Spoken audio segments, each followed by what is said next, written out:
It's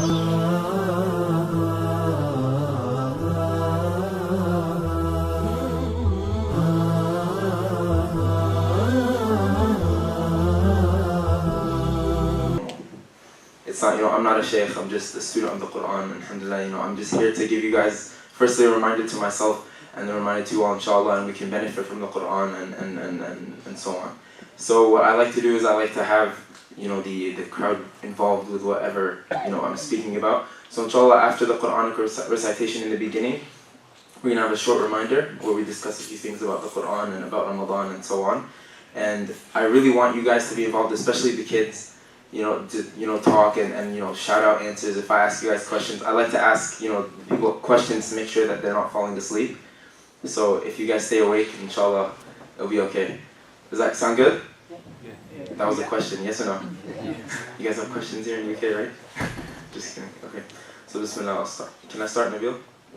Yeah. Bismillah.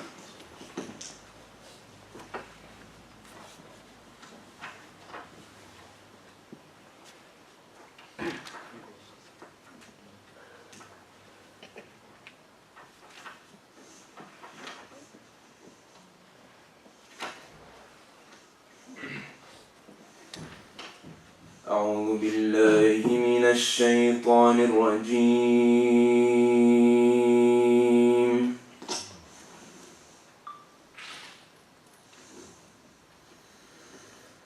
بسم الله الرحمن الرحيم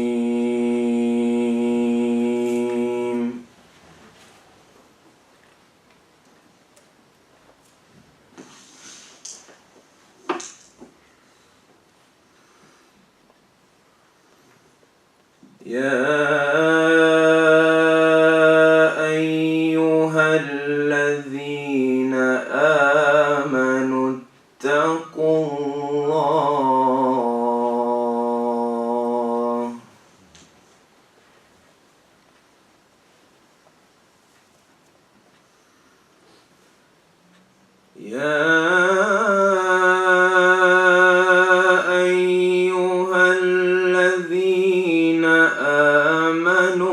اتقوا الله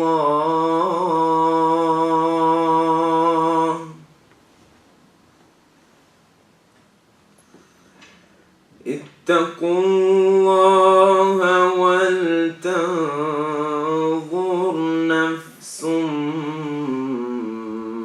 ما قدمت لغد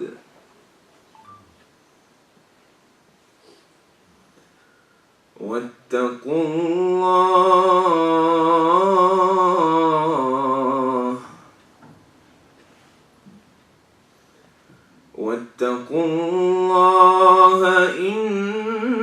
إن الله خبير بما تعملون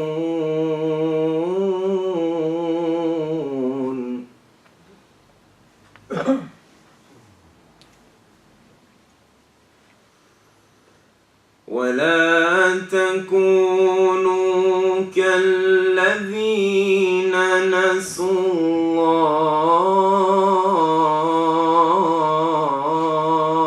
الله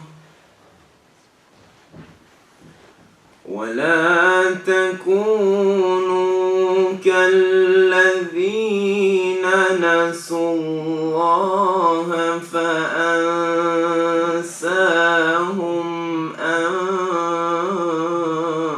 أنفسهم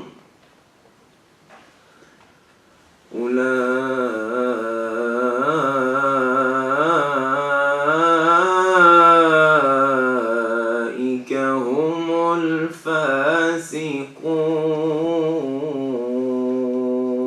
الفاسقون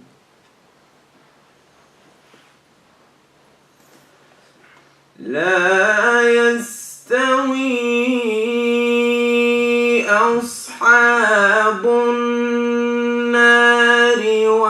وأصحاب الجنة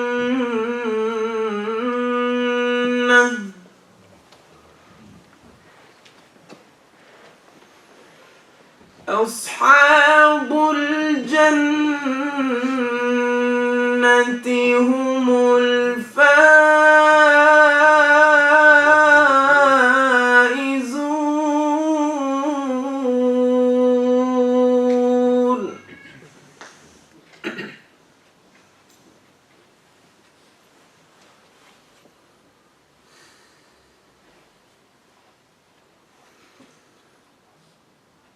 لو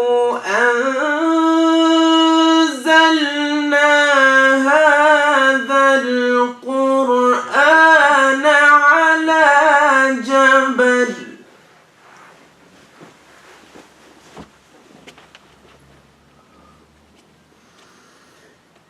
لو أنزلنا هذا القرآن على جبل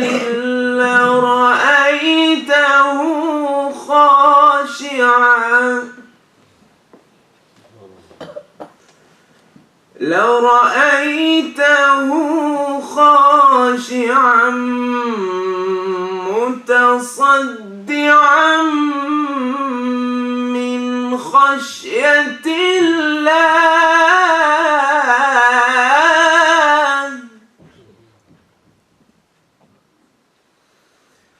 وتلك الأمثال نضربها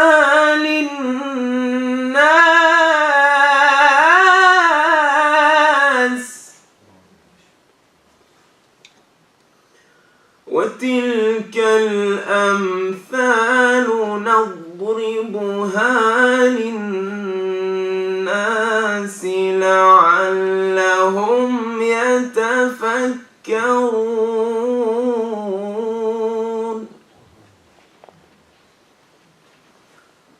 هو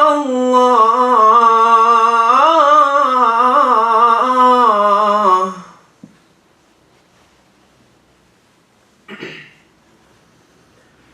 هو الله الذي لا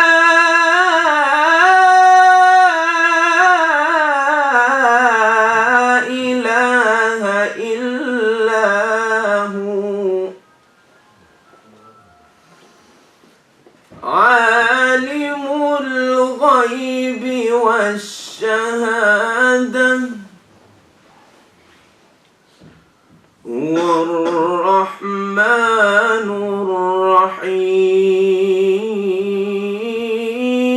الرحيم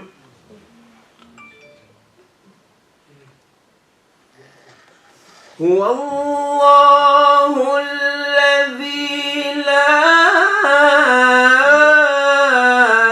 إله إلا هو الملك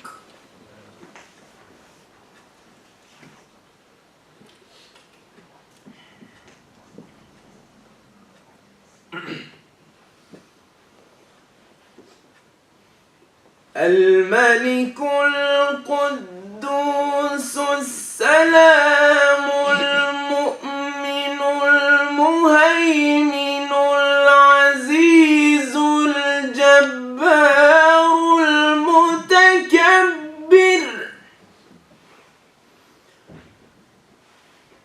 سبحان الله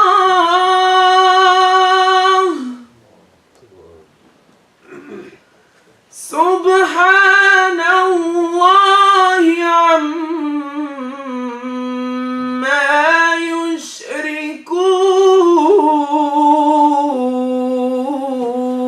يشركون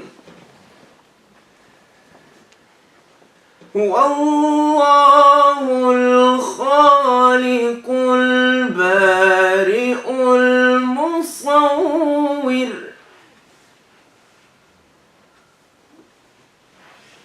له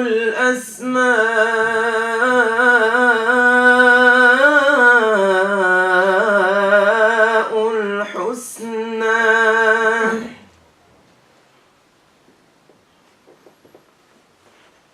هو الله الخالق البارئ المصور له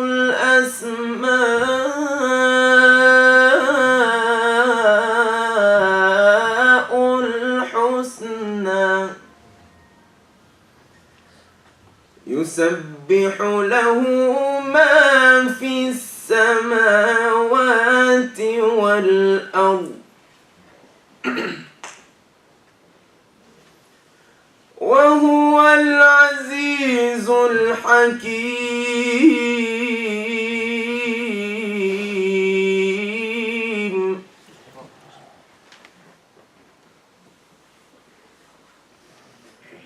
وهو العزيز الحكيم.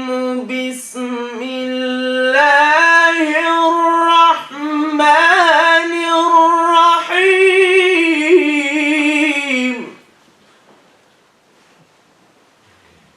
والضحى والليل إذا سجى ما ودعك ربك وما قلى وللآخرة خير لك من الأولى ولسوف يعطيك ربك فترضى.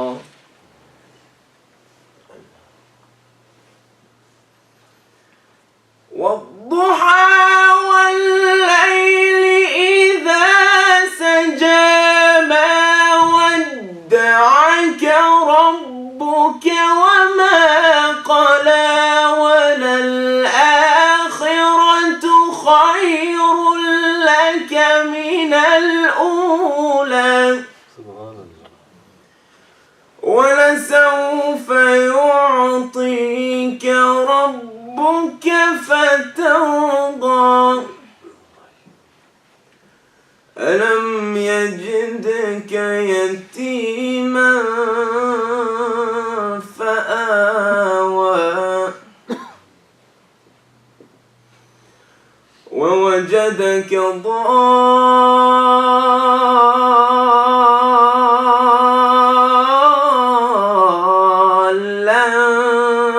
فهدى ووجدك عائلا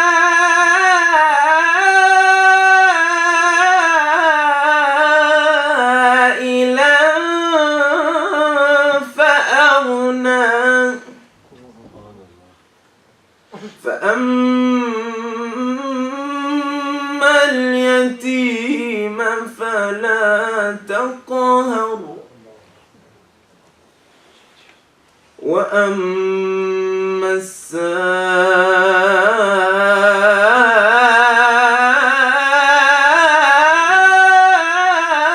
السائل فلا تنهر وأما بنعمة ربك فحدث وأما بنعمة ربك فحدث. بسم الله الرحمن الرحيم.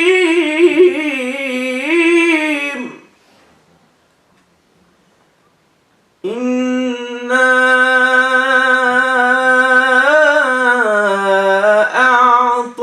أعطيناك الكوثر فصل لربك وانحر إن شانئك هو الأبتر. صدق الله العلي العظيم.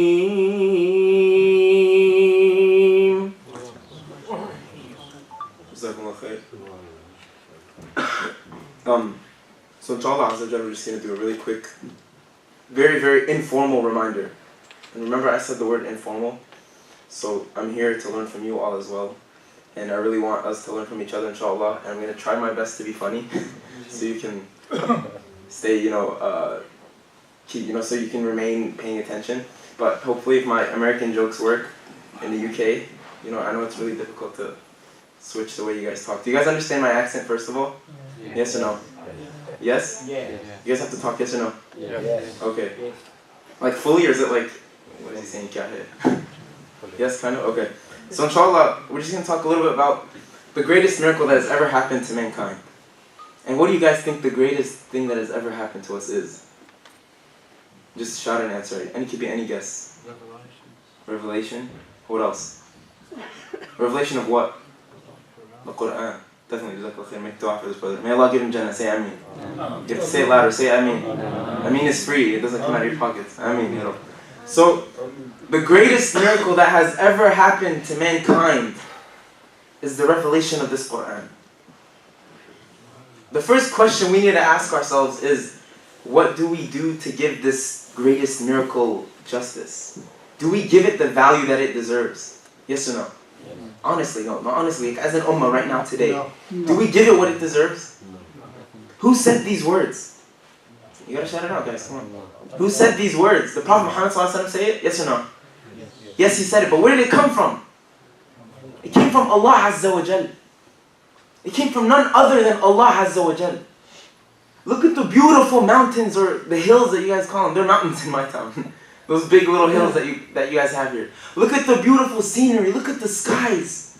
When you look all the way, you can't even see the end of the world. It's so big, we can't even look at the other end of it. هذا خلق الله. This is the creation of Allah Azza wa Jal. That is how important these words are, because these are the words of the one who created everything. Do we give them justice? I recited with my voice that, I started off the tour with, all of my voice, and subhanAllah, event after event, I lost my voice. So this is the worst I've recited. So I really apologize. I couldn't perform my best for you all, and I hope you can forgive me, inshallah.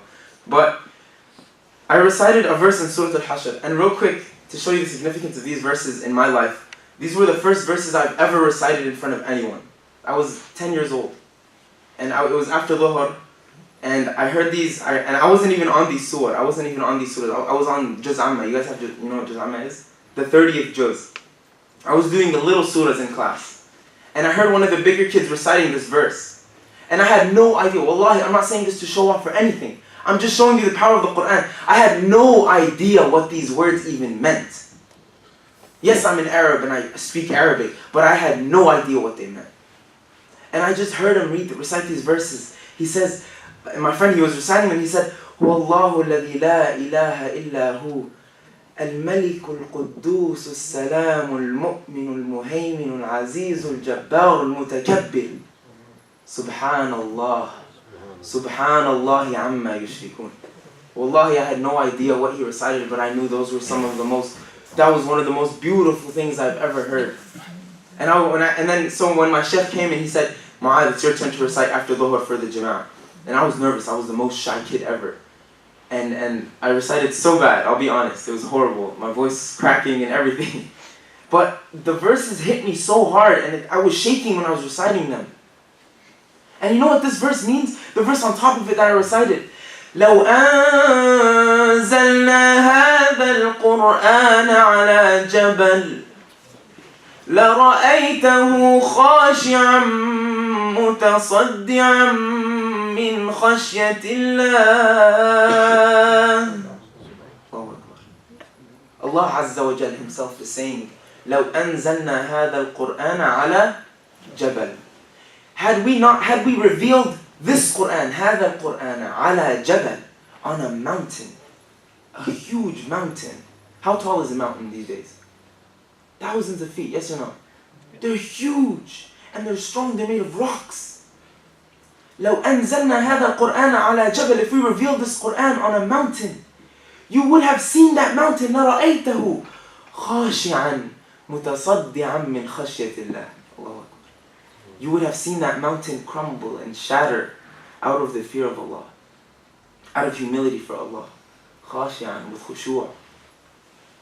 Do we crumble when the Quran is being recited, honestly? Do our hearts tremble when we hear the Quran? Nowadays we just recite it and it leaves our mouth like we're saying anything else. And that's it. And one of the reasons for us not being able to crumble when we hear the Quran, to shake like the Sahaba used to shake, they would cry and they would sweat. The Prophet ﷺ, when he was receiving revelation, he would be sweating and he would get heavy. Because this Quran is so heavy, it would shatter mountains if it was revealed on a mountain. I'm sorry, is the microphone really bad? Is it okay? No, it's okay. Too close. Is this good? Yeah. Okay, because I can't hear how I sound. Okay. So if we revealed this Quran on a mountain, it would have shattered. But when we recite the Quran, nothing happens to us. And one of the reasons why we don't tremble like the Sahaba and the Prophet ﷺ when we hear the Quran is because of our hearts. Allah Azza wa Jal says amazingly in the Quran, He says, أَفَلَا يَتَدَبَّرُونَ الْقُرْآنَ أَفَلَا يَتَدَبَّرُونَ الْقُرْآنَ أَمْ عَلَى قُلُوبٍ أَقْفَالُهَا. Do they not ponder about the Quran? Allah is asking. He said, do they not ponder about the Quran? Do they not think about these verses? Do they not think deeply and dig into the Quran? أَمْ عَلَى قُلُوبٍ أَقْفَالُهَا. Or are there locks upon their hearts? Or do their hearts have locks on them? Are their hearts closed? When we hear the Quran being recited and nothing happens to us, there's something wrong with our hearts. There's something wrong within us. Yes, it sounds beautiful. We can all agree. When a shaykh recites the Quran beautifully, it's such a beautiful thing to listen to. And some of us even listen to the Quran simply just because of the beauty of the way it sounds. Some of us just listen to it. We'll play it on YouTube or SoundCloud or anything just because it sounds nice. Just because the shaykh has a beautiful voice. We don't listen to the Quran because we want to think about what Allah is saying in these 604 pages, these 114 chapters, thousands of words, thousands of miracles. All we do is we just listen to it because it sounds nice. We have it in our playlist. Oh yeah, it's right next to the music. Because why? Because it just sounds nice to us. May Allah purify our hearts. Say Ameen. So, one of the conditions to being able to feel the Quran when it's being recited in your heart and to actually, think about the Quran is to open up your heart to the Quran. Think about the Quran when it's being recited, even if you don't understand what it means. Even if you haven't taken, every tafsir course. Just try to think about it and try to feel it. Wallahi, even if you don't understand what it means, you will. But all you have to do is open up your heart to it. All you have to do is give it a chance. Does the Quran not deserve a chance in our hearts? Yes or no? Wallahi, we're missing out. No one said yes. Yes or no? Yes. Okay, so I'm boring you guys to death. That's a sign. Okay? Should I say a joke?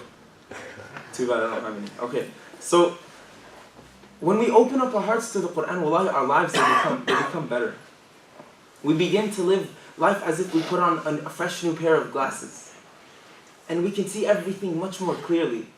And when we pray in salah, we can finally be able to cry like other people cry. Has it ever happened to you when you pray in salah, maybe in Taraweeh in Ramadan, or if you're in Umrah or Hajj, and the person next to you, when they're hearing the Imam recite and they're listening to the verses, they're crying. Their beards are soaking wet. You can see their tears falling on the ground and you hear them sniffling and shaking and crying. And we ask ourselves, we're like, why can't I be like that? I want that feeling. I want to be like that person. May Allah allow us to have the most strong khushu' on our salawat. Say Ameen. When we open up our hearts, maybe that'll happen to us. When we unlock our hearts with the Quran, maybe we'll find purpose in our lives and our lives will be much clearer and they'll be much happier. Because the life with the Quran is a life like no other. No matter what you're going through, no matter what's happening in your life, no matter what struggles you're dealing with at home or at work or at school or with your family or anything, the Quran alleviates all of the pain. وَنُنَزِّلُ مِنَ الْقُرْآنِ مَا هُوَ شِفَاءٌ وَرَحْمَةٌ. Allah Azza wa Jal says, and we reveal in this Quran, we set down in this Quran, مَا هُوَ شِفَاءٌ وَرَحْمَةٌ لِلْمُؤْمِنِينَ. We have a cure for our illnesses in this Quran. Shifa means what? It means cure. When you go to the pharmacy and you try to get medicine, what are you trying to do? You're trying to... Is this better? Okay. We're trying to cure a disease that we're dealing with. Yes or no? When we take, Tylenol, we're trying to cure our headaches. Do you have Tylenol here? No. Sorry. This is awkward. Do you have pain relievers? Paracetamol. Okay. What is it called? Paracetamol. Paracetamol. Wow. Similar family. Okay, so you know what Tylenol is. Okay, mashallah. So, when you take a painkiller, we take it for what? To kill the pain. But how do we kill the pain in our hearts? How do we open our hearts to the Qur'an? We have illnesses in our hearts that we need to get rid of, so we can taste the sweetness of Islam. So we can taste the sweetness of the Qur'an in our lives. Wallahi, it's sweet, guys. Have you had chocolate cake? It's sweeter than that. It's sweeter than the sweetest thing you've ever tasted. Wallahi, your life will be amazing. And I'm guaranteeing you this. And it's a guarantee from me. And if you open up your heart to the Qur'an and nothing happens to you, come to me. Message me, tell me, and we'll work it out. Wallahi. I'm telling you, your life will be so much better. You'll be happier. Do you guys, if you're having a really tired and long day and you drink coffee in the middle of the day, you feel energized, don't you? It's just like you woke up. Wallahi, that's exactly what's going to happen when you open up the Qur'an in your life. You'll feel energy just flowing through your body, because our hearts are basically the central system in our bodies. If your heart is not pure, if your heart is not open and clear to the Qur'an, the rest of your body will not function. You won't be able to reach the prime of being a Muslim. We'll fast. We'll pray our salawat on time. We'll donate. We'll go hajj. We'll believe in the shahada. But we're still missing this little element. The element in our hearts, and it's one of the best things about being a Muslim. This Qur'an was a gift from Allah. When you have a gift, you normally enjoy the gift, don't you not? We enjoy the gift. Do we enjoy the Qur'an honestly? Do we look forward to going home from work and from school just to read the Qur'an and to listen to the Qur'an and ponder about what Allah Azza wa Jalla is saying?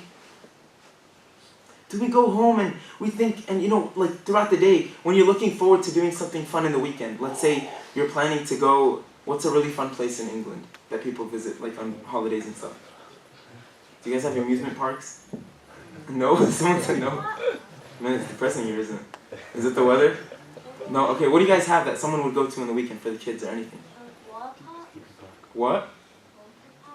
A water park. You have halal water parks here? Astaghfirullah, I'm just kidding. But anyways, let's say you're looking forward the whole week. You're looking forward to going to the water park and to having fun with your family and all your mates. You're gonna play soccer. Oh, I said soccer. Oh, you heard that word before. Yeah. You're gonna go play some football with your friends and all that kind of stuff. You look forward to it. I look forward to it. And when I have a football match at night, the whole day I'm just looking forward to it. I can't wait to go and score an own goal and make my team lose or something like that. And we're just looking forward to playing and having fun. But do we look forward to reciting the Qur'an? Do we look forward to tasting the sweetness of Allah Azza wa Jalla's words? When we read, I said this yesterday probably in the event, when we're reading, quotes of really famous people that we look up to, we're so careful, mashallah, right? We open the, article or online or anything, and we're reading, just anything random. Wayne Rooney has new hair implants, and we're so careful, right? That was a joke, sorry. So we're reading and we're so careful, we're like, oh wow, I wonder what happened. We analyze it and everything. But when it comes to analyzing the words of someone who created him, who created everyone that we look up to, let's even, let's move it up on a different scale. Let's think about a quote of the Prophet ﷺ, a hadith. And we think about it and we're talking about the hadith of the Prophet. We're going to take, the Qur'an is a whole different scale. The Qur'an is a whole different level. This is Allah, this is God, guys. This is God that's talking to us. He sent this book as a gift to us. He didn't have to.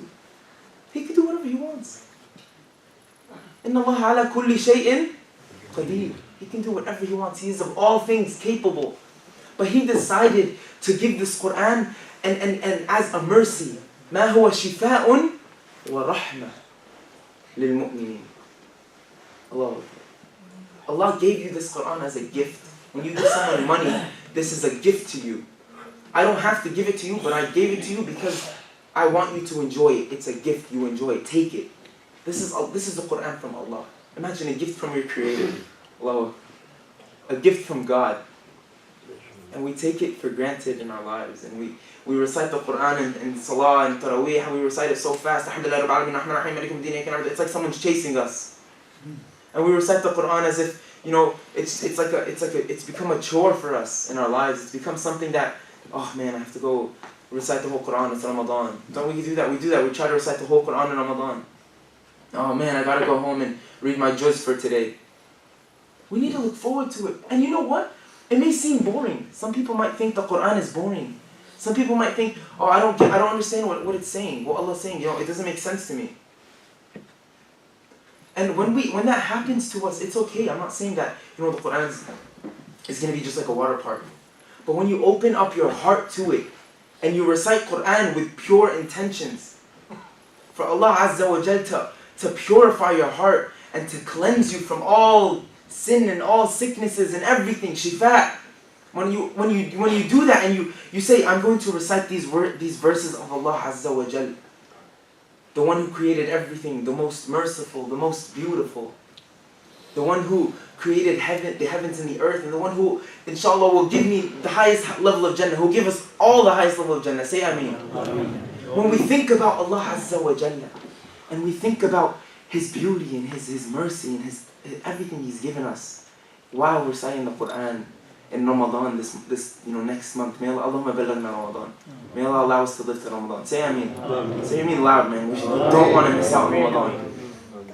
So, when we're reading the Quran next time this Ramadan, inshallah, or when the Imam is leading Taraweeh in Ramadan, and he's just, we're just standing up and, we're moving because our feet hurt, and we're just thinking about when is the Imam going to finally go into ruku'? And when he slows down, come on, don't tell me this doesn't happen. When he slows down and he's like, وَبَشِّرِ الْمُخْبِتِينَ, and then he goes on to the next verse and he's like, oh, does that not happen to us? That's something wrong with our hearts. That's something that we need to fix in ourselves. I'm telling you guys, even the kids, I'm not telling you have to be old to understand the Quran and do tadabbur and do deep thinking on the Quran. Even as young kids, when we read verses, when Allah Azza wa Jalla is saying, when He says, be good to your parents. وَقَضَى رَبُّكَ أَلَّا تَعْبُدُوا إِلَّا إِيَّاهُ وَبِالْوَالِدَيْنِ إِحْسَانًا. Right after Allah says, I have commanded you to believe in no God but Him, right after that He goes to the parents and He says, وَبِالْوَالِدَيْنِ إِحْسَانًا. So when we read this verse next time, when it comes up to us, when it pops up, think about it and tell yourself, hey, you know what, this time, think about it and tell yourself, you know what, next time, I'm going to be good to my parents. I'm going to close the Quran right now, and I'm going to go upstairs or downstairs or go wherever my mom is, and I'm going to kiss her forehead and tell her, I love you, Mama. I love you, Ammi. How do you say I love you in Urdu? It's Ammi? So how do you say I love you? Okay. Whatever. So you go to your mom and you tell her, I love you, Mom. You're the best. You've done so much for me and I've taken you for granted. That is how we apply the Quran in our lives. We actually take action. We don't think that just because this book was revealed 1400 years ago, it doesn't apply to our beautiful modern lives in 2017. Where we have touchscreen phones and everything. Oh, well, where's... The Quran doesn't mention iPhones. Huh? The Quran doesn't talk about cars. It talks about camels, but not cars. We have this mindset that it doesn't apply to us. And that's a wrong mindset. Wallahi, every issue you will ever have in your life, there is a solution for it in the Quran. I swear by Allah in front of the Quran, in the Masjid, I swear to you all, there isn't one single problem that can be solved without the Quran. Every problem, you can find a solution in the Quran. May Allah allow us to search for guidance in the Quran. So, when we open up our hearts, in Ramadan especially, it's the beautiful month of the Quran. شهر رمضان الذي أنزل فيه القرآن هدى للناس. Wow. Allah is saying, it is the month of Ramadan in which the Quran has been revealed. هدى للناس. Yes, هدى للناس. So when the Quran is being revealed, Allah said the Quran has been revealed in Ramadan, the most blessed month of the entire year. You don't want to waste Ramadan. You don't want to let 1 minute go in Ramadan without you remembering Allah Azza wa Jal. You don't want to let a single salah pass you without you reciting as much Quran as you can. Wallahi guys, you don't want to miss out on Ramadan. It's just not worth it. The Prophet ﷺ, he would be purple, his face would be blue out of fear from missing out on the blessings of Ramadan. The deeds are multiplied. Imagine this. Look at the mercy of Allah. Allahu Akbar. This is enough. And He still increases us. The Quran, when you recite it, every single letter, you get how many good deeds? 10. Say it loud. How many? 10. Make dua for what's your name? Usman. Make dua for Usman. May Allah get him Jannah. Say Ameen. SubhanAllah, Allah Azza wa Jal gives us 10 good deeds for every single letter we recite in the Quran. And there's thousands and hundreds of thousands of letters in the Quran. So that's millions of good deeds, if we're going to calculate it. And in Ramadan, how much are the good deeds multiplied by? 70. Allahu Akbar. For every letter you recite the Quran, how many good deeds is that? Can you use the math here? What's 70 times 10? 700. Allahu Akbar. For every letter. When you recite Surah Al-Baqarah, you say Alif Lam Mim. That's not one letter, that's 3. In Ramadan, that would have been 300 good deeds, just like that. Don't let Ramadan fly past us. It's happened to all of us. It's happened to me. It's happened to everyone. And we regret it, right? When Eid comes, everyone's doing, the takbirat al-Eid and is happy, and you're just like, oh man, Ramadan just finished. I have to wait a whole year for next Ramadan. And we have a few weeks now for Ramadan. We need to prepare ourselves. We need to be ready. We need to, start opening our hearts to the Quran. It's not going to happen overnight if that's what you think, You know what, that's it. My heart is open. And it's not like that. It's not that easy. I'm not saying it's a piece of cake. Wallahi, it's going to take some time, but when you do it, you will taste the sweetness of the Quran, and your life will be so much better, and you'll be so much happier. Allahumma balaghna Ramadan, ya Rabb. Ameen, ya Rabb. Does that kind of make sense about how the importance of the Quran, the role the Quran plays in our lives? Yes or no, kind of? Yes. Should I start over? Did you understand the English I was speaking? Yes? Kind of? Someone's like, no. Sorry. But, so now we're going to talk a little bit about, how am I doing on time? 45 more minutes of boring you all to death. Okay. So, let's talk a little bit about the actual form of reciting the Quran. Did you know that the Quran was revealed with certain rules that we need to follow when we recite it? Yes or no? Yep. What are those rules called? Tajweed. Say it louder, someone said it. Tajweed. Tajweed. And Tajweed basically are the rules that the Quran was revealed in, and that's how the Prophet ﷺ, say Sallallahu guys. Those rules were those were the ways the Prophet ﷺ used to recite the Quran. And the Quran is such a perfect book, is it not? There have been scientists who specialize in the field of Arabic, non-Muslims. Even the Muslims, they would try to look into the Quran. They would flip it page by page, and there's 604 pages in the average book. 604 pages, and they would go one by one, letter by letter, word by word, and they would analyze it. They would break it down as much as they could, and they would try to look for one misplaced letter. They would try to look for one misplaced haraka. You know what a haraka is?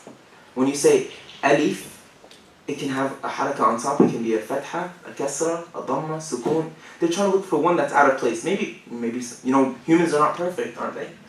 We can't make this much text flawless. And wallahi, they couldn't. And even when they thought they did, they would challenge the shaykh, like Zakir Naik. You guys know Zakir Naik? Yeah. Have you seen his videos? May Allah bless him. They would go to him and they'd say, look, your Quran has a flaw in it. Why does Allah say this word instead of this word? And he would look at him and he's like, brother. And he would prove him wrong. Allahu Akbar. This is the beauty of the Quran. It's flawless. It's perfect. So when we have such a perfect book, does it not deserve to be recited perfectly? Does it not deserve to take the time when you're reciting it? The Prophet ﷺ, when he would recite the Quran, he would take his time. In the narrations it would say, when he was reciting, he would med. The word they would use is med, which means he stretched, he took his time. He didn't say, Alhamdulillah, Rabbil Alameen, Rahman Rahim, Malik Yawmiddin, Iyyaka na'budu wa iyyaka nasta'in, ihdinas siratal mustaqim, right? Tarweeh, right? That's kind of like Tarweeh. Is it? Yeah? But the Prophet ﷺ, when he would recite the Quran, he would take his time, he would say, Alhamdulillahi Rabbil Alameen, Ar-Rahmanir Rahim. He would take his time. And when you take your time, it becomes easier for you to ponder about the verses of Allah Azza wa Jalla. When we're praying, we need to be thinking about what we're saying. That is what khushu' is. Even if you don't know what it means, just think about it. Alhamdulillahi Rabbil Alameen. All praise and thanks is due to Allah, Lord of the worlds. Do we think that honestly, when we recite that verse 17 times every single day, do we think about that? Do we say it, in our heads, all praise and thanks is due to Allah? You know what alhamdu means? What does alhamdu mean? Someone say it. Alhamdu, yeah. What does it mean? All praise. and thanks. It means two things. It's not just one thing. Not all praise, and it doesn't mean all thanks. It means all praise and thanks. We're doing two things at once just by saying one word. Look at the beauty of the Quran. Allahu Akbar. Allah, we're thanking Allah and we're praising Him. And you know what that means? When you see a really nice car, you're going to praise it, right? MashaAllah, that's a beautiful Honda Civic. You guys got the joke, good. Okay. You're going to say, MashaAllah, that's a beautiful car. You're praising the car. You're not going to thank the car, are you? Thanks, car. Thanks for being very good on mileage. You're not. You're just going to praise it. But when it comes to Allah Azza wa Jal, وَلِلَّهِ الْمَثْلُ الْأَعْلَى, and for Allah is the highest example, we're going to thank Him and we praise Him because He's the most beautiful. He's the most merciful. He's the most generous. And He's the strong. He's the most strong. Al-Qawi, Al-Aziz, Al-Azim. La ilaha illa hu. There's no deity or God but Him. We praise Him and at the same time, we're going to thank Him. Thank you, Ya Allah. Thank you for my parents, Ya Rabb.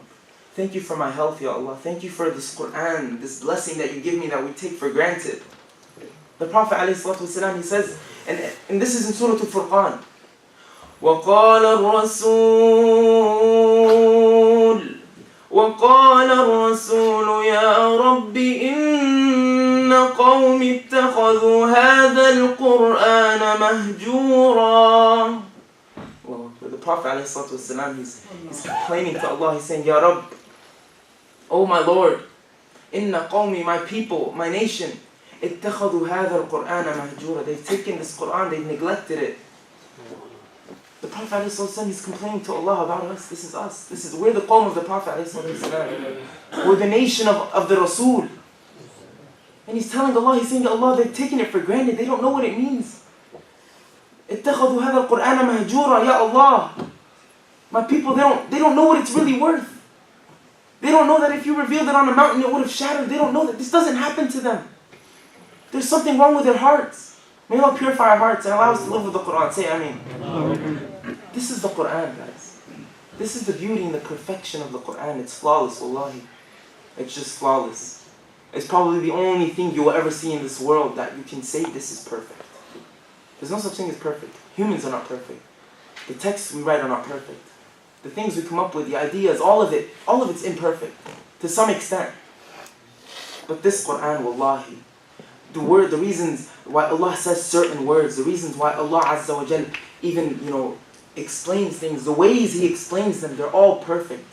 And there's reasons for all of them. And there's reasons why Allah uses certain words in the Quran instead of others. And it's beautiful. Wallahi, that's a miracle in and of itself. The fact that Allah would say, there's a verse that says, أَطِيعُوا اللَّهَ وَأَطِيعُوا الرَّسُولَ وَأُولِي الْأَمْرِ مِنْكُمْ. I talked about it yesterday, right? When there's a verse that says, obey Allah, obey the Prophet, and those in authority among you. The verse doesn't say أَطِيعُوا اللَّهَ وَأَطِيعُوا الرَّسُولَ وَأَطِيعُوا أُولِي الْأَمْرِ مِنْكُمْ. It doesn't say obey Allah, obey the Prophet, and obey those who have authority among you.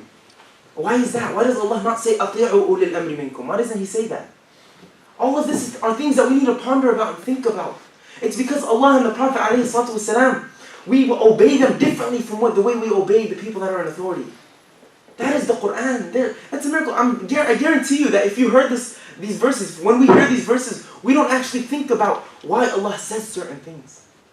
We just say, oh, that's beautiful. MashaAllah, Qari salam. Jazakallah khair. It's beautiful. That's it. That's all we take from it. And that's okay. I'm not saying that's bad. But we're missing out. If we're going to take 10% of the benefit, which is the way it sounds, we're leaving the whole 90% of the meaning and the tadabbur on these verses that are so beautiful. We're missing out on so much in our lives. May Allah allow us to live our lives with the Quran. Say Ameen. I can't make this dua enough. Because al-hayat ma'a al-Quran laysa kamithliha shay. The life with the Quran is like a life it's like no other life. If you want to know what it's like to live a life like as if you're in heaven on earth, this is the Quran. This Quran will show you how to live your life in a tranquil and prosper in your life. And you'll live your life with peace. What does Islam mean? The word Islam, what does it mean? What does it mean? Say it. It means peace. Do we honestly live our lives with peace as Muslims? Is there peace in our hearts? Or are there locks upon our hearts?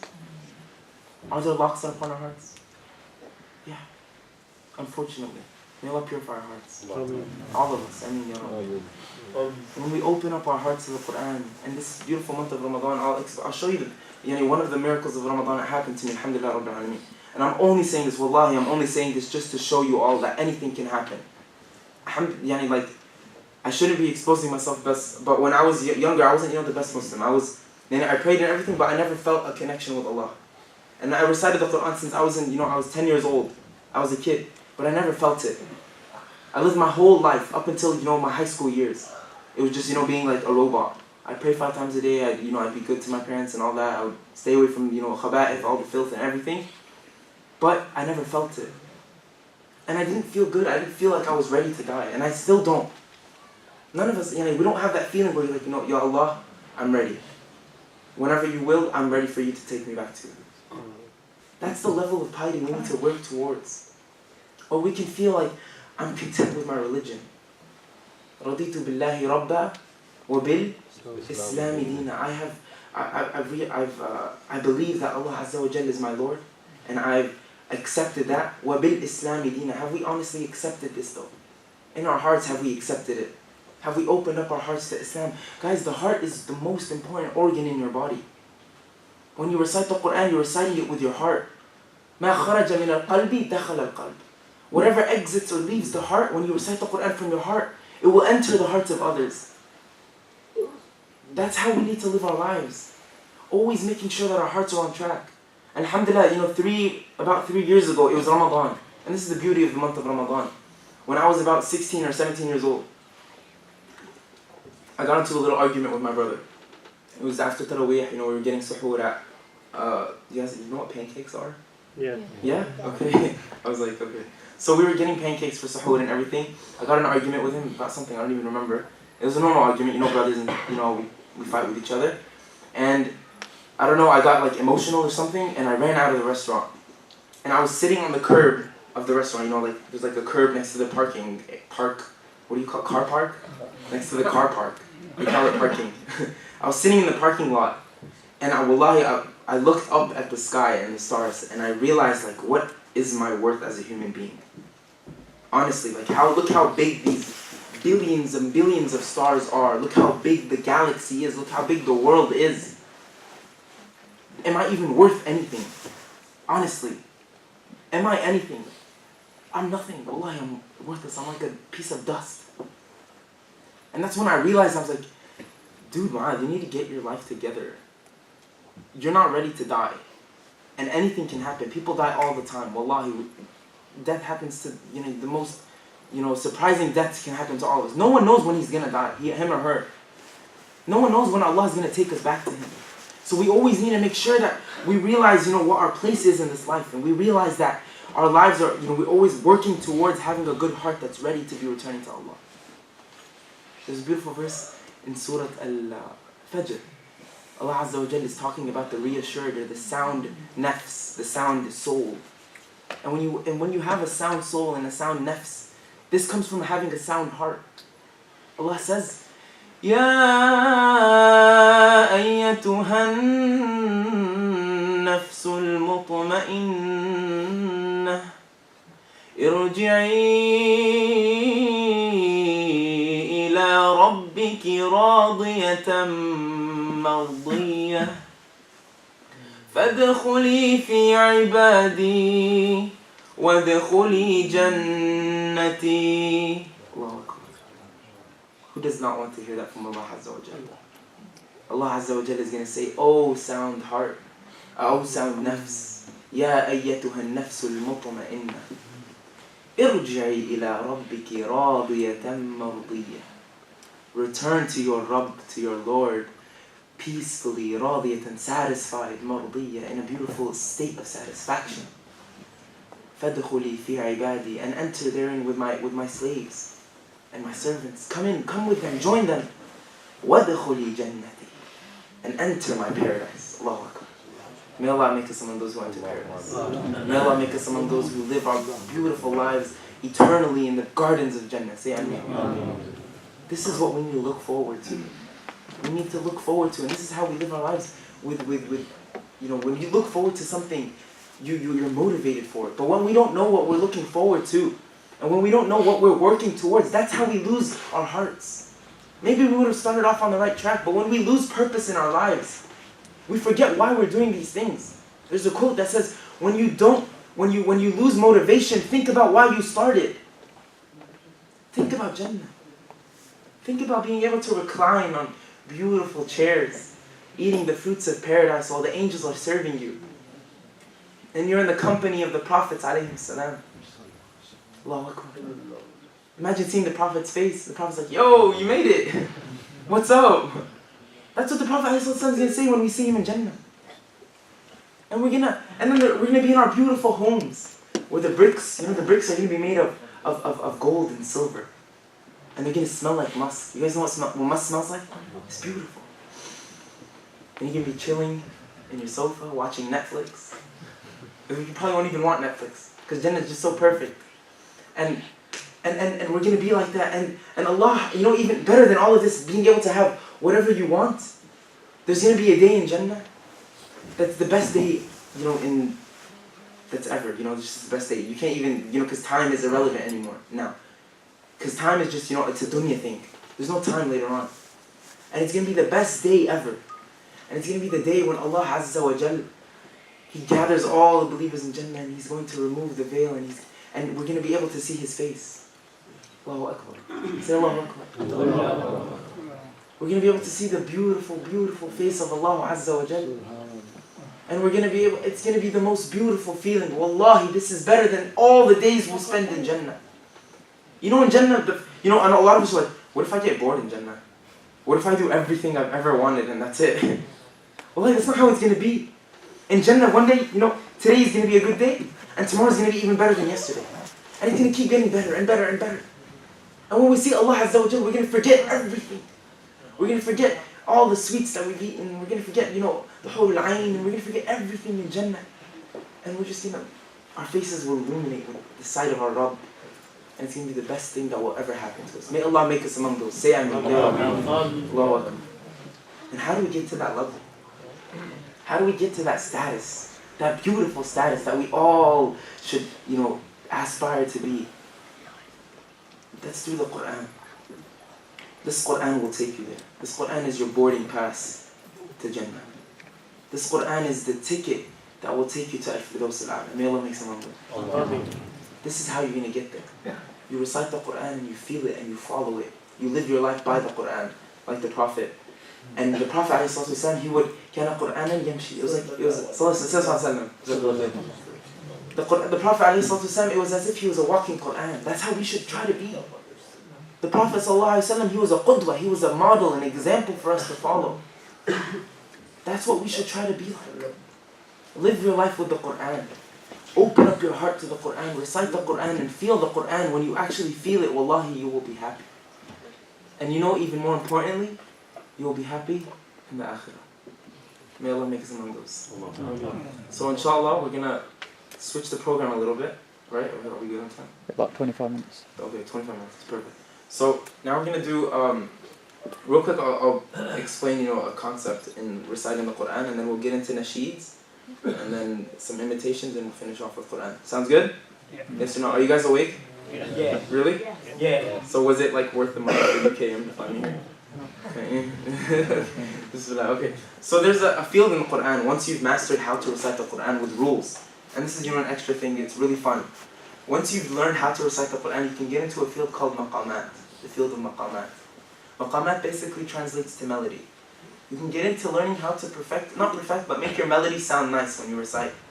And I really wish I could have, had more vocal strength, but I'm losing all my juice.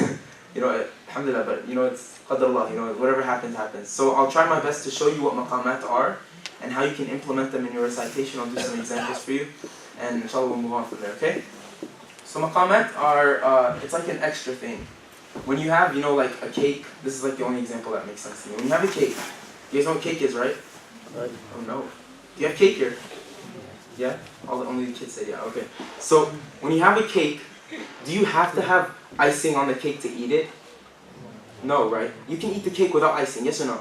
Yeah. That's just like Qur'an. You have to have the tajweed. The tajweed is the cake here. And the maqamat, the melodies, are the icing on the cake. It's the extra thing. You don't need it. The tajweed is what you need. And there's even, a quote of a very, very famous scholar, I forgot his name, I heard it yesterday. He said, whoever, if you don't recite the Quran with the rules, it's a type of ithm. It's a sin almost. May Allah protect us, say ameen. May Allah make us proficient reciters of the Quran, say ameen. So, once you've mastered the tajweed, you went over all the rules, qalqala, idgham, sukoon, all the rules with the shaykh or someone, and you feel like, I can recite anything in the Quran without making mistakes in the tajweed, then you can move on to level 2, which is the maqamat. Maqamat is a new thing. So it wasn't from the time of the Prophet ﷺ, but it's an extra thing that helps you sound good when you recite. So there's 8 major melodies, or 8 maqamat that are called, there's an acronym for them, and it's Suni'a Bisihrika. Okay, so it's an Arabic acronym. And the first letter in the acronym is what? Suni'a Bisihrika. What's the first letter in that? Sad. So Sad comes, in that acronym it's called Maqam Sabah. And the Noon Maqam Nahawand. I don't expect you to remember this. This takes years to remember. I'm just bringing it up so you know what they sound like. Maqam Nahawand, and then Maqam Suni'a, Maqam Ajam, Ba Maqam Bayati, Sin Maqam Sika, which I think is the most difficult one to master. Suni'a Bisih, Ha Maqam Hijaz, and I'll show you Maqam Hijaz real quick after I finish listening them. Hijaz, Ra Maqam Rast, Kaf Maqam. Who knows what Kaf Maqam is? Do you guys know what Maqamat are? Kurd, Maqam Kurd, mashallah. Shaykhna, huh? So, Maqam Hijaz, basically you hear it a lot in Adhan. So I'll do it Adhan and show you. And I'll move my hands just to show you the rhythm of the Maqam. And it's just notes, it's extra things. So this is Maqam Hijaz. Allahu Akbar,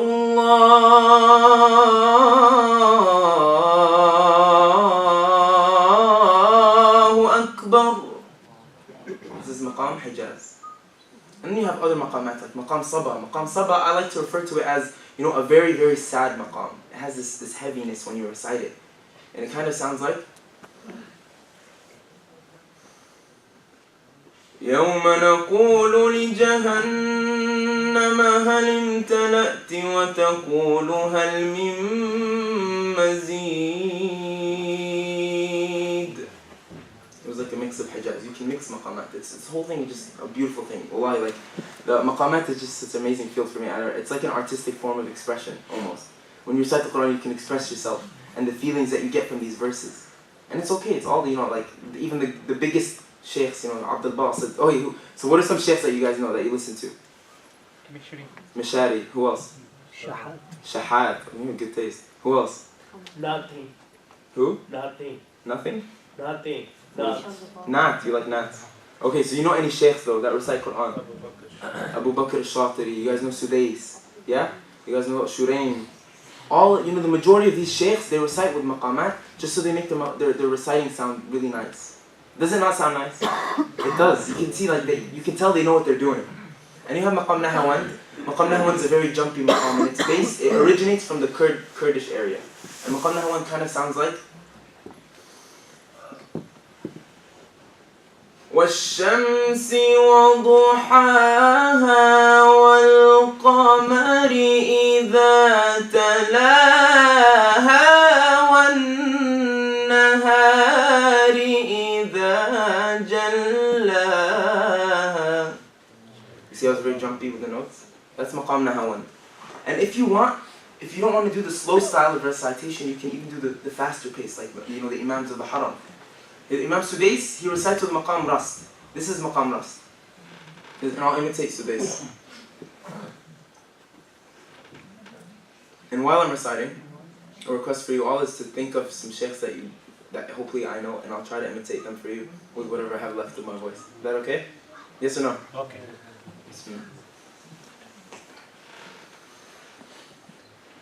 الحمد لله رب العالمين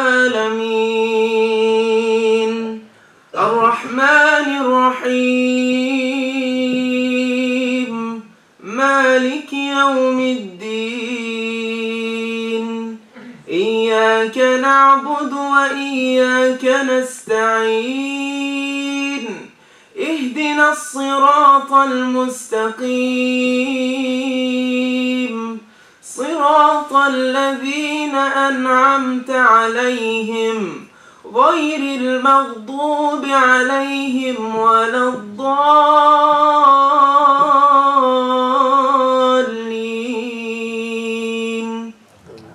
Kind of close?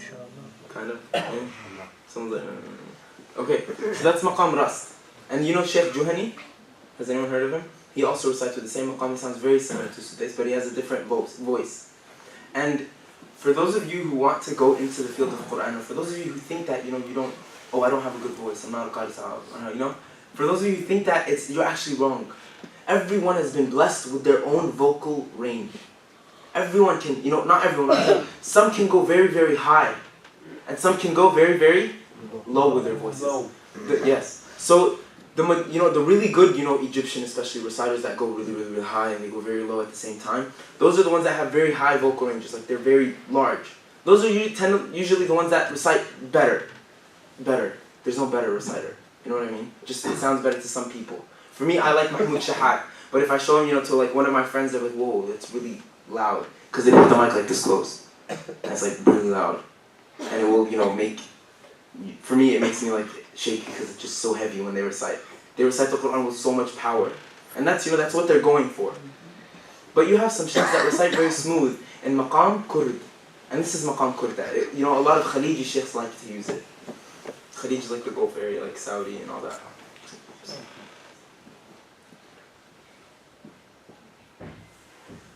Alhamdulillahi Rabbil Alameen. Ar-Rahman Ar-Rahim. Malik Yawmiddin. So it's very smooth. That's maqam. What did I say? Good. Good job. Thank you for those paying attention. MashaAllah. For those of you... Oh, you know what? Something really fun that we should know as Muslims. Just the fact that you're even sitting here, you're getting good deeds. Even if you're on your phone, you're not even paying attention, and you're thinking about what you're going to eat for dinner, or just whatever's happening in your mind, even the fact that you're here, wallahi, Allah's blessing you. And He's putting good deeds into your good deed bank account. Wallahi, I'm not lying. There's a story I told like a few cities back. There was some Bosnian brothers who were in a predominantly Pakistani masjid, and they were sitting, in a halaqah, and the imam noticed that they were sitting all the way in the back and they weren't even paying attention. And he went to them. He's like, "Assalamu alaikum, brother. What are you guys doing here?" And they're like, "Yeah, nothing. We're just hanging out. We're just sitting, joining you guys." And like, "Oh, but we know that you don't understand what we're saying. So why are you even here?" He wasn't saying like get out of here, but he was saying you're just wondering like why they're there. And they're like, we heard from our sheikh that even if you're in the presence of a gathering where we remember Allah Azza wa Jal, we know that we're going to be blessed with good deeds. So say alhamdulillah. Say it loud like you're happy to be here. And if you're not happy to be here, just make dua for me, inshallah. Okay? So, do you guys have any... Okay, 15. So we'll do a couple imitations in Nasheed and close off. So you guys have any like really popular sheikhs that you want to... Yes? I don't really know how he sounds. But he's my boy, you guys know him? Yeah. Oh, okay. I'll tell him you said hi. He's another sheikh, he's a younger reciter, mashallah, he puts videos online. May Allah bless him, Sammy. May Allah bless all of those who recite the Quran and allow us to always recite the Quran. It's good to make dua for each other. Dua is free, it doesn't cost any money. So it's okay. Do you guys have any other sheikhs? Mishari, I just did him, that was good. So, do you guys, can I ask close?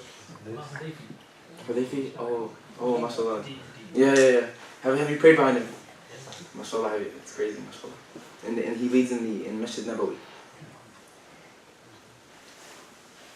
I'll try it. I haven't done it before, actually, honestly.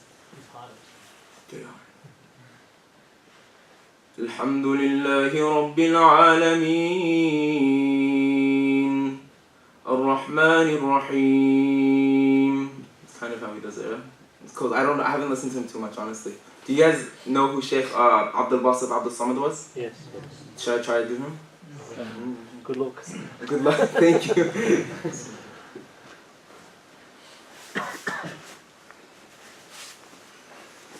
Bismillahir Rahmanir Rahim.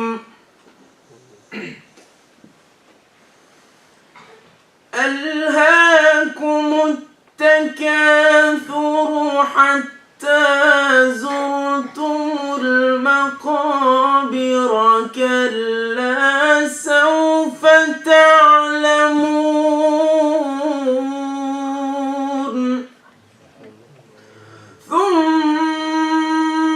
كلا سوف تعلمون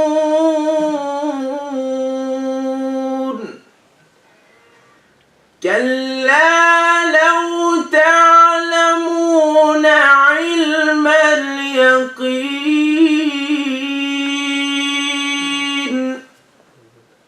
لترون الجحيم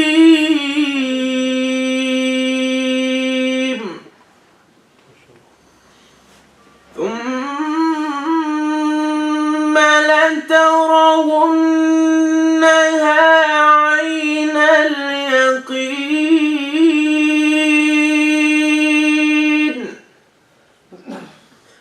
ثم لتسألن يومئذ عن النعيم. I don't know, it was pretty bad, right? Close. I guess. You guys get it though? The different styles of reciting? And the funny thing is, some people think that, oh, astaghfirullah, he recites like this, or he recites, he's reciting the right way. There's only one right way to recite the Quran, and that's with the rules and the ahkam and the pronunciation. Though that's the only condition that comes with reciting the Quran. The rest of it comes up to you. You can do it whichever way you wish it sounds. As long as the way it sounds, pay attention, especially to those who really want to go into the Quran. You don't compromise the rules of tajweed for the way it sounds. A lot of reciters, including myself, we make this mistake and we think that just as long as it sounds good, it's okay. When you recite the Quran and you want it to sound good, you have to keep it within the rules of the tajweed. You know what rules I'm talking about? Like stretching things. We stretch things a lot, over the limit that it's supposed to be stretched. Ahmed, there's mudud that can be 4 harakat. Harakat is like 1, 2, 3. That's a harakat. Some mudud are supposed to be stretched. A stretch is supposed to be stretched. I'm saying stretch like 6 times. So some stretches are supposed to be elongated, a certain amount of seconds. If you want to make it sound good, sometimes you have to compromise it and all of that. You don't want to do that. That's very wrong. The rules of the Quran come before everything else. Yes or no? Make sense? Yeah. And for those of you who don't want to go into the field of reciting and it's not for me, or it's okay, but learn the rules of the Quran.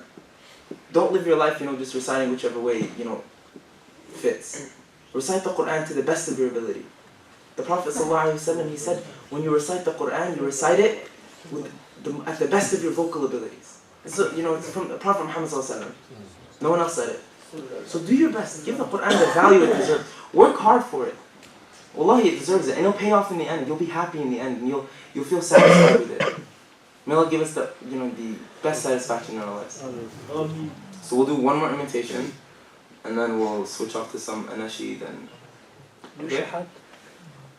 Not right now. I cannot do shahat right now. He's way too, Small? He's really high pitched, isn't he? I can't do really high pitched stuff because I'm losing my voice, but let me see. Let me try shahat.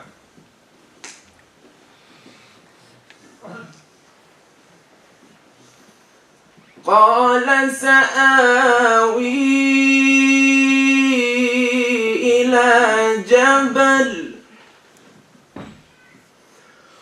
قال سآوي إلى جبل قال سآوي جبل يعصمني من الماء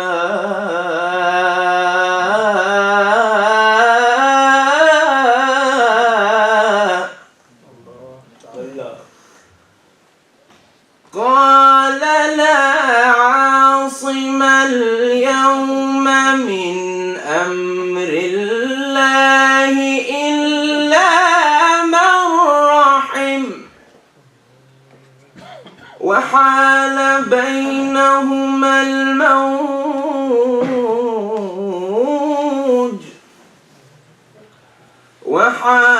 بينهما الموج فكان من المغرقين. That was kind of But Sheikh Mahmoud Shahat is my #1 favorite. and it's just so hard to imitate him because he's really high pitched, if you kind of notice. And he has like this thing with his voices. With his voice, he can go like really high and low at the same time. It's just amazing, mashallah. And so that was it for imitations. Unless you guys want to hear, I can try Minshawi. You guys know Minshawi? Yeah. Okay, Minshawi. We'll do one more Minshawi and that's it.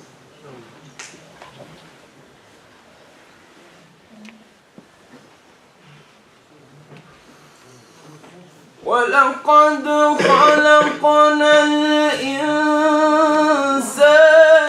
وَنَعْلَمُ مَا تُوَسْوِسُ بِهِ نَفْسُهُ وَنَحْنُ أَقْرَبُ إِلَيْهِ مِنْ حَبْلِ الْوَرِيدِ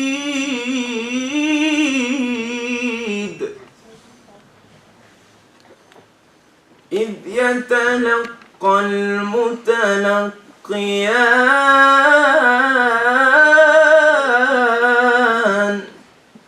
So that's maqam nahawan. He kind of goes up and down. You notice it a little bit, kind of. So when it comes to maqamat, when you want to learn them, it's really, really tough. You can't jump from maqam to maqam. You can't jump from melody to melody. When you're learning, the actual notes, because you get confused. Our ears, they're not made to understand all of these things at once. So when you want to learn a maqam, you master it one maqam at a time. So you master it one maqam at a time, and you go, and one of my sheikhs, he said, when you want to learn one maqam, you recite with it and you listen to it as much as you breathe. So when it comes to doing it, it'll become as easy as breathing for you. Make sense? Okay, so now we're going to do something a little different, and this tour is like the first time I've ever done this in my life. We're going to do some anashid together. So I'm going to ask some kids to come up and help. Is that okay? Yes? You want to come? No? Okay, does anyone want to volunteer first of all before I force you on? Because Americans love forcing things. So, do you guys want to come? Come on. It's okay, honestly, we're all brothers, are we not? Are we brothers? Oh wow. Are we brothers? Yes. Okay, thank you, sorry. You want to come up? Come on, Jonas. It's okay, come on. It's okay. I promise I don't bite. Maybe. Chocolate cake. Let's see.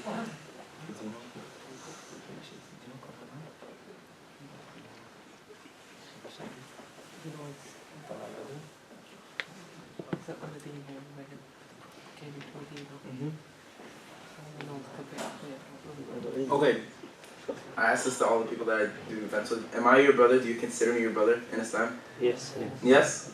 So only 2 people said yes. Am I your brother, honestly? Yes. Okay, so can you help your brother out? Yes or no? Yes. So when we do an ashid, can you help me? Okay, kind of. You guys are so dead. Can you help me? Okay, thank you. I want some energy in this room. There's barakah everywhere. Can you not feel it?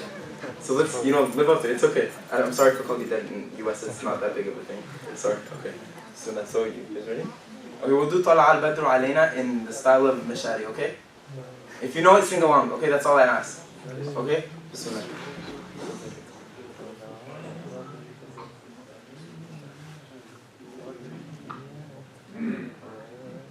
Okay? Sing loud. Okay?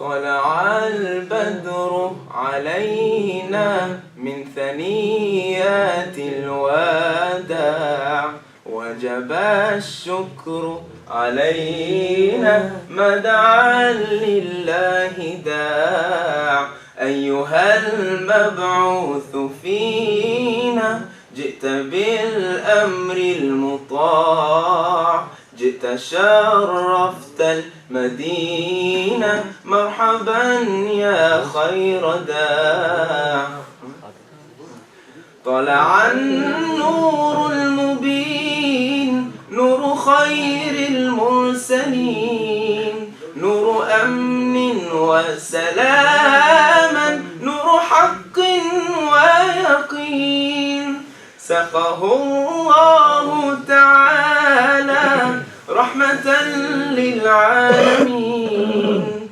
فعلى البر شعاع وعلى البحر شعاع. Do you guys know it? No? Okay, so I'll just do it then. It's hard, right? Okay. Oh, okay. Okay, so we'll do it now. طلع البدر علينا من ثنيات الوداع وجب الشكر علينا مدعا لله داع. Takbir. Make dua for Abu Bakr and Dawood. May Allah bless them for having courage, because I wouldn't have never done that. But mashallah, jazakallah khair. I really appreciate you guys. So so we'll do one more, or how much? One more nasheed. Okay. I'll do Qamarun for you guys. If you know it, sing along. It's really popular nasheed. Okay. You know it, right? You gonna do it for me? Okay, help me out. I need some more.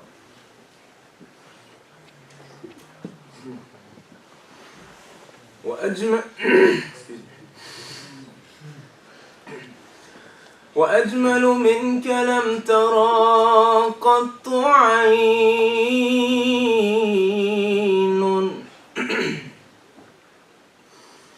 وأطيب منك لم تلد النساء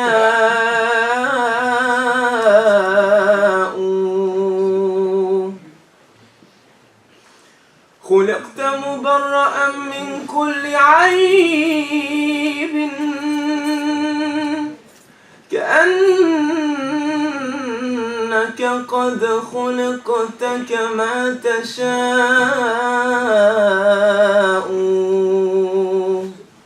قمر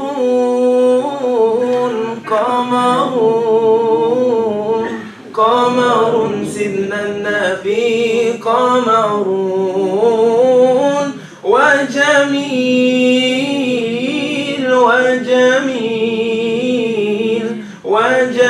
سيدنا النبي وجميل قمر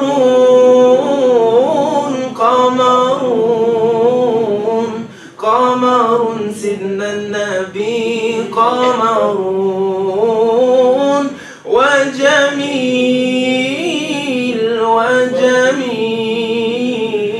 وجميل سيدنا النبي وجميل وكف المصطفى كالورد ينادي. Again, we're gonna do it again. You say it loud. Allah, Allah. Okay.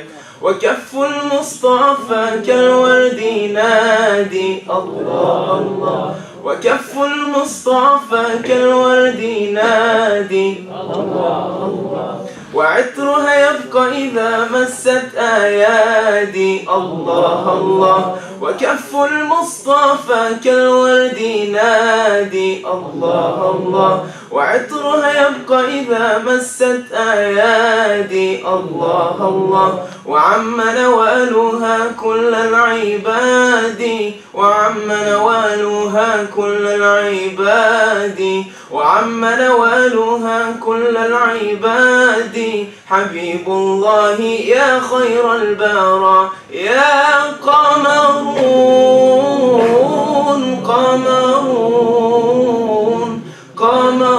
سيدنا النبي قمرون. I'm gonna do this again and we're all gonna do it together, okay? قمر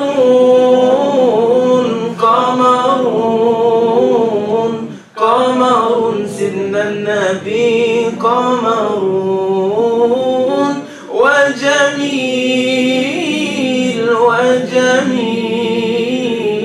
وجميل سيدنا النبي وجميل. Takbir. Good job, guys. You guys did good. The other time I did it, I would say that part and no one would say Allah Allah. And we had to do it like 7 times and they still didn't do it. But yeah, thank you, Jazakallah khair everyone for this. So we have how much time? Couple of minutes short. So we have a couple minutes to do a short recitation to finish off the event, inshallah. But real quick, I hope you guys learned a little something, inshallah. And anything that good came from this is from Allah Azza wa Jalla, not from anything else. And anything bad, I'm sorry, I faulted.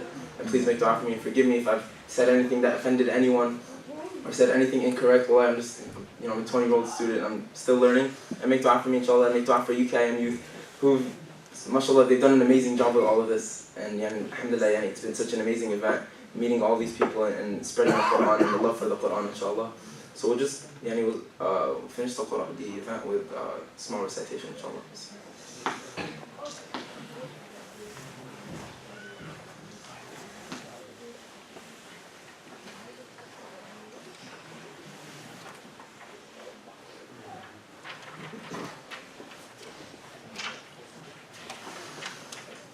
أعوذ بالله من الشيطان الرجيم. بسم الله الرحمن الرحيم.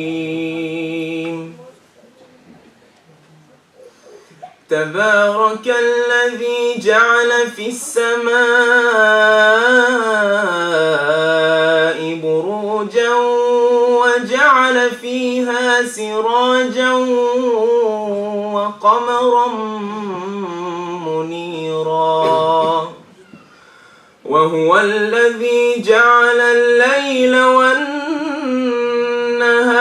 خلفة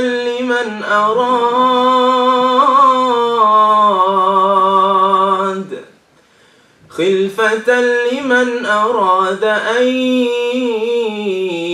يذكر أو أراد شكورا. وعباد الرحمن الذين يمشون على الأرض هونا وإذا خاطبهم الجاهلون قالوا سلاما. والذين يبيتون لربهم سجدا وقياما والذين يقولون ربنا اصرف عنا عذاب جهنم إن عذابها كان غراما إنها ساءت مستقرا ومقاما إنها ساءت مستقرا ومقاما. والذين إذا أنفقوا لم يسرفوا ولم يقتروا وكان بين ذلك قواما. والذين لا يدعون مع الله إلها آخر ولا يقتلون النفس التي حرم الله إلا بالحق ولا يزنون ومن يفعل ذلك يلقى أثاما يضاعف له العذاب يوم القيامة ويخلد فيه مهانا إلا من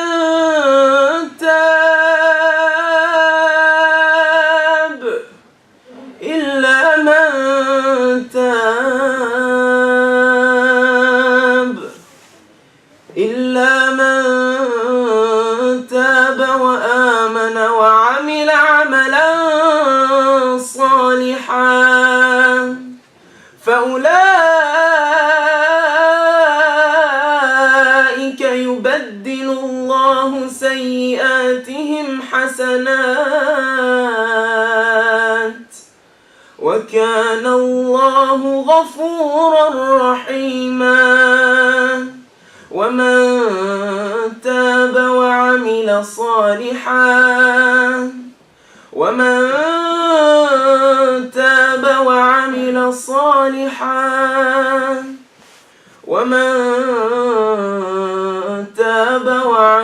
صالحا فإنه يتوب إلى الله متابا. صدق الله العلي العظيم.